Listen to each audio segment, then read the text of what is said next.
The next 12 months were extremely difficult. I was 18 when I first went into treatment. Demi was diagnosed bipolar when she checked into treatment the first time. When I got diagnosed with bipolar disorder, it just made sense. When I was younger, I didn't know why I would stay up so late writing and playing music.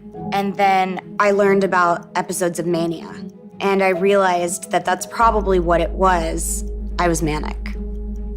In a way, I knew that it wasn't my fault anymore. Something was actually off with me. She had such a glow to her the first time I saw her when she came out of treatment. The glow started to fade each day that passed. I wasn't working my program. I wasn't ready to get sober. I was sneaking it on planes, sneaking it in bathrooms, sneaking it throughout the night. Nobody knew. This is an 18-year-old who's totally outmaneuvering adults. I went on like a bender of like 2 months where I was using daily, and there was one night where I used a bunch of Coke and I popped a few Xanax bars and I started to choke a little bit. And my heart started racing. And I remember thinking, oh my God, I might be overdosing right now. I remember we were in New York and she clearly was on something. And she was on air promoting this new way of life. And I was like, you're so full of it. I wasn't equipped to be able to handle that situation. And so I got a list of several recommendations of people that specialize in this. And I ended up connecting and speaking with Mike Baer. Demi was on a road to like suicide. She'd have like bags of pills and an 8-ball of Coke. I was either craving drugs or on drugs. She is nasty. I was not easy to work with. I was using while I had a sober companion. And I went through about 20 different sober companions. It was really like she was two different people. Every day was like going to war. We were in Palm Springs and she locked her bedroom door. She's just taken a bunch of pills. We kick down the door. She gets taken to the hospital. The nurse is checking her in. The bottle of pills is there. She grabs the pills. She then downs all the other pills and says, you bitch. If I just tried to kill myself, why would you give me access to pills? I didn't feel anything. I didn't feel guilty. I didn't feel embarrassed. Then she goes from there to a psych ward. None of that did anything. She still isn't wanting to get clean. She's so black and white.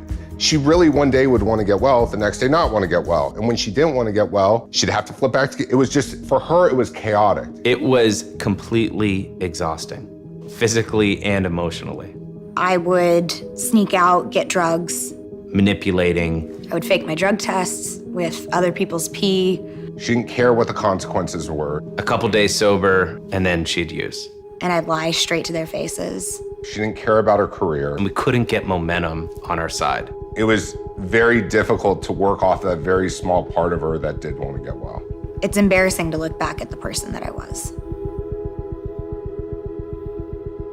The very last night that I drank, I was at a hotel and I invited 2 random people and basically just drank with them. I got really, really drunk until it was time to get on a flight. And I was so drunk that I threw up in the back of the car service on the way to the airport to perform on American Idol. Ladies and gentlemen, Demi Lovato. When your lips are on my lips, then our hearts beat as one. Here she is, she goes to American Idol, she's hungover, she has total disregard for it. It was a horrible feeling. I felt like that was a moment in my career where I didn't care. Demi was clearly in a bad place. I just knew that I needed to be high to get through what I was going through at that point. I remember asking Mike, when is it time to step away? And Mike said to me, when she stops trying. At that moment, I was fully intending to drop her. You hear about interventions or families laying ultimatums and saying, like, you either change or you're out. Change has to happen now. The most important thing to Demi, it's losing people. It's losing people that she cares about and that loves her. That's the most important thing to Demi.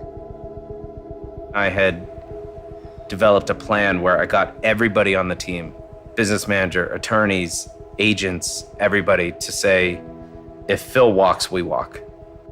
This was the showdown of all showdowns. It wasn't a matter of if they were going to leave, it was, we are leaving. There's no more that we can do for you. I remember her crying, going, what the fuck do I need to do? What do I need to do?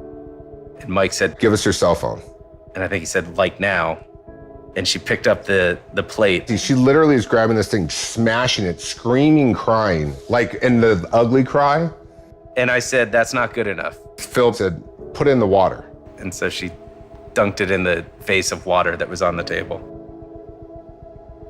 It's wild. This was the gateway to everything. This was the wrong people. It was drug dealers. It was a lot of the negative influences in her life were coming through the cell phone. I think that approach worked for me because it sounds silly, but it was the beginning of the process of surrendering. At the end of the day, it was my decision. Meanwhile, she's a judge on X Factor. She's 19 years old, and she's in her first year of sobriety.